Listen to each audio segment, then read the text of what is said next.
Ciao a tutti, oggi preparo i sospiri, quelli di mandorle e sardi, all'alchermes e arancia. Sono deliziosi. Gli ingredienti che mi occorrono per realizzarli sono 250 g di farina di mandorle, il succo di un'arancia, la scorza di un'arancia, un bicchierino di alchermes, quello originale bello forte colorato, 150 g di zucchero e un pizzico di vaniglia. Andiamo subito a prepararli. In una pentola ho messo lo zucchero e vado a versare succo d'arancia fino a coprire lo zucchero.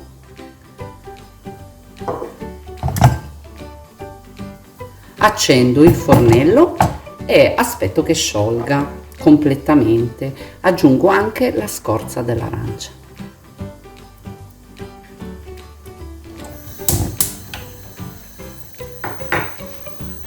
Mescoliamo un attimino. Lo zucchero si deve sciogliere, deve prendere a bollire e si deve sciogliere.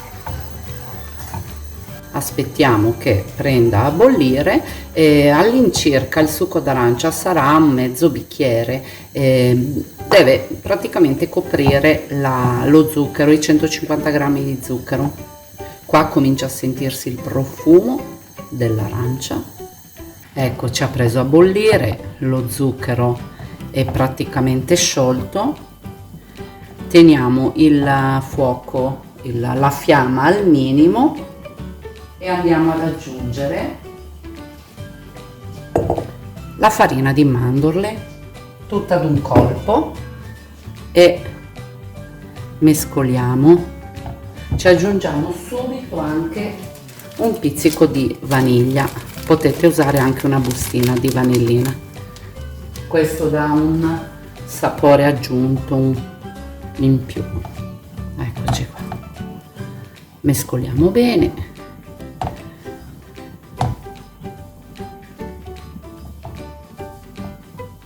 Sembra piuttosto asciutto, ma a noi questo non è che importi più di tanto, anche perché poi in finale dobbiamo aggiungere, appena che spegniamo, fra poco aggiungeremo il bicchierino di alchermes. Facciamo cuocere questo composto qualche minutino, 2 minuti circa, non di più. Dopo circa 2 minuti andiamo ad aggiungere l'alchermes, o lo facciamo a fiamma spenta oppure a fiamma al minimo, bassissima. Quindi aggiungiamo l'alchermes e continuiamo a mescolare affinché l'alchermes si amalgami bene al resto dell'impasto.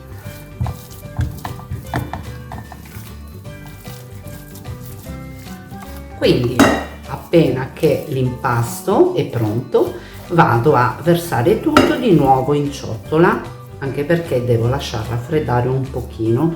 Se l'impasto è tiepido e non è completamente freddo è meglio, perché si riesce di più a creare le formine, anche perché tenderà a indurirsi asciugando e raffreddando soprattutto.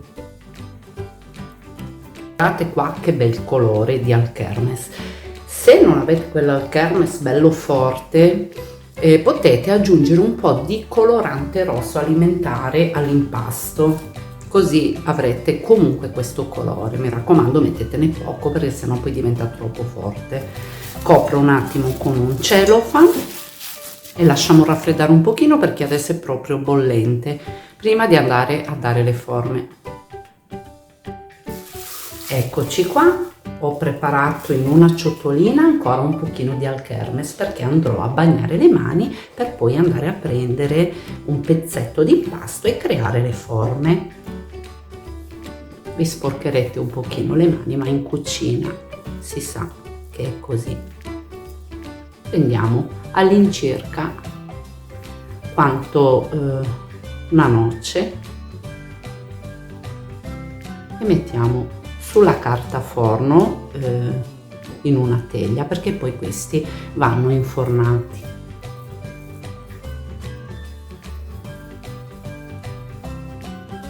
Possiamo farli tondi e possiamo farli anche ovali o come ci piacciono di più.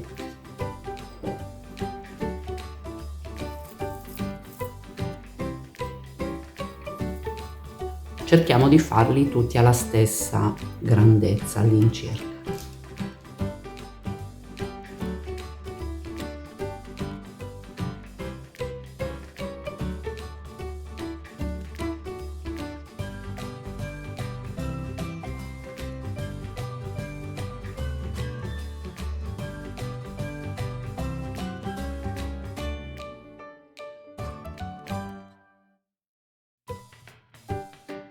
Quindi una volta dato forma ai sospiri, quelli tondi e quelli ovali, vado a portarli in forno preriscaldato intorno ai 140-150 gradi al centro del forno per circa un quarto d'ora e lascerò lo sportello del forno leggermente aperto in modo che così venga fuori l'umidità che si creerà all'interno e loro possano asciugare perfettamente. Trascorso il quarto d'ora, lascio i sospiri in forno spento, si devono raffreddare completamente in forno, lasciando sempre una fessurina dello sportello aperto in modo che l'umidità esca, mi raccomando. I sospiri all'alkermes e arancia sono freddi e quindi sono prontissimi, vanno staccati pian pianino, eccoli qua, cotti bene, asciutti e freddi, e questa è la cosa che è più importante adesso, perché devo andare a decorarli con la mia solita ghiaccia reale che preparo con un albume, 150 g di zucchero a velo, un cucchiaio di succo di limone che adesso vado a filtrare con questo piccolo colino e vado a montare per circa 3-4 minuti. L'ho preparata tante volte, quindi ormai sapete come la preparo. Vado a versare lo zucchero nell'albume, verso il succo di limone che non ho ancora filtrato e filtro adesso, eccolo qua, e poi monto con le mie fruste elettriche per 3-4 minuti fino a quando avrò un bel composto spumoso e che scrive. La ghiaccia reale è pronta, la consistenza è perfetta. Adesso vado a sistemare tutto dentro 2 sacchetti da pasticceria, uno che mi servirà per decorare come quando si scrive, l'altro per creare le foglioline. Comincio a decorare i miei sospiri.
Ho appena finito di decorare i sospiri all'alkermes e arancia, li lascio asciugare prima di andare a metterli in un vassoio. I sospiri alkermes e arancia sono pronti, sono eleganti, belli, decorati finemente. Io adoro questo tipo di dolcetti perché si prestano moltissimo per le decorazioni. Se volete provarli, sotto in descrizione vi lascerò tutti gli ingredienti per provare appunto a realizzarli. Mi raccomando, mettete un pollice in su, iscrivetevi e condividete il più possibile con i vostri amici. Così mi aiuterete a far crescere questo canale. Ciao e a presto!